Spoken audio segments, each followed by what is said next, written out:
What lurks in the mist. I recall it as if it were yesterday. Just the thought of it makes my skin crawl and the hair on the back of my neck stand on end. I've been warned about the mist and what hid there on the river when I first came to Boston some 10 years ago. I seem to recall chuckling a derisive scoff and almost rolling my eyes at Mrs. Cole as she relayed her encounter with the creature of the mist. She was on her way home the night of the middle school dance. As her tale began, her face grew pale and her voice began to quiver. I remember shifting uncomfortably in my seat because her ghostly appearance gave me the creeps. And then she started to speak. Mrs. Thompson, she began in a shaky whisper as if speaking in a normal voice might conjure the appearance of the creature right there in the school library. Forgive me if I pause often, she said, and swallowed hard as I relived the most horrifying night of my life. It just takes a lot out of me. The night was starless and eerily dark.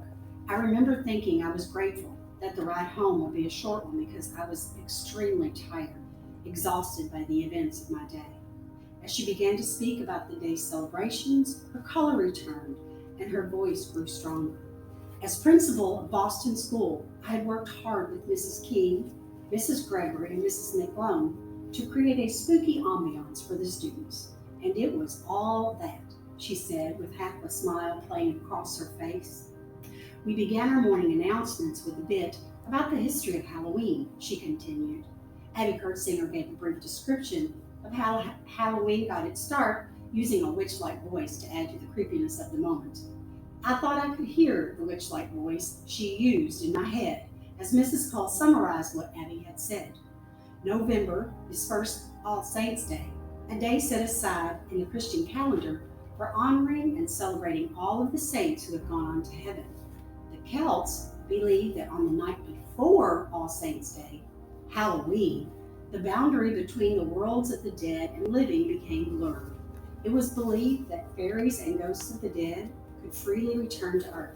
The souls of the dead returned to their homes, so people dressed in costumes and lit bonfires to ward off spirits. The day's festivities continued, she relayed. Afterwards, we led the children blindfolded into the gym, where all of the lights were off and the windows were blacked out, continued Mrs. Cole. Spooky howling, screaming, and clanking sounds played creepily in the background of the gym, where centers were set up for students to touch brains, skeletons, and other scary things. Next, we circled the students up, and Mr. Corfhagen read legends of Slender Man and Bloody Mary, while the students held hands in an effort to ward off the gory demons should they join them in the gym. The students grew restless over time, so we had made our way out to the haunted trail where the teachers were crouching behind the trees to jump out and frighten the faint of heart. Mrs. Osborne and Miss Tucker had a special station draped in black gauze where only the bravest dared to enter and experience the horror of Halloween. Oh, what ghoulish sights the students saw, she added with glee. Later in the afternoon, we enjoyed scary movies with treats for all, she said, wrapping the day up as tight as an Egyptian mummy. The bus drivers continued the theme with scary music and spider webs in the seats. Mrs. Cole stopped and took a sip of her Diet Coke and enjoyed a handful of popcorn to renew her strength as she came to the last event of this spooky day. Little did she know that the day's spooky events would come to life on her way home. She began. I watched as the leadership team transformed the gym into a dimly lit haunted house littered with a million spine-chilling, nightmarish encounters.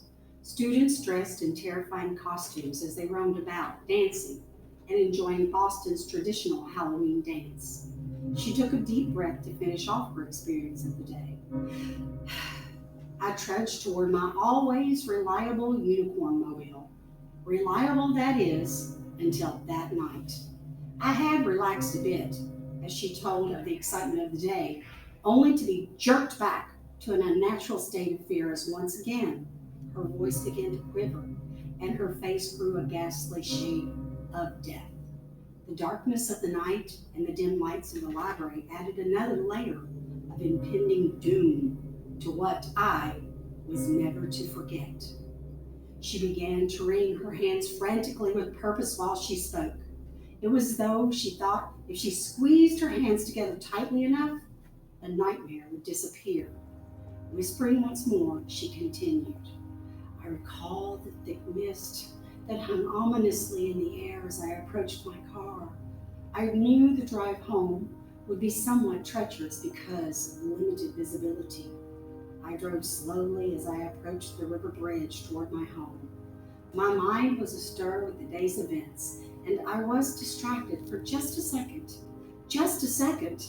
The mist grew so dense that I was unable to see what was in the road until I heard the thump.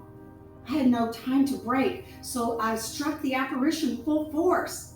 I came to a screeching stop and jumped out of the car. No, no, no, oh no! Her loud scream made me cringe. I glanced toward the door for an escape from her tormented howling.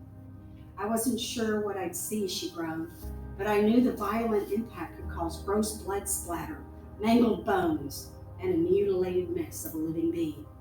I looked frantically around for the body, but found nothing. I crept slowly back toward my car, which was illuminated only by the dim interior light of the dashboard.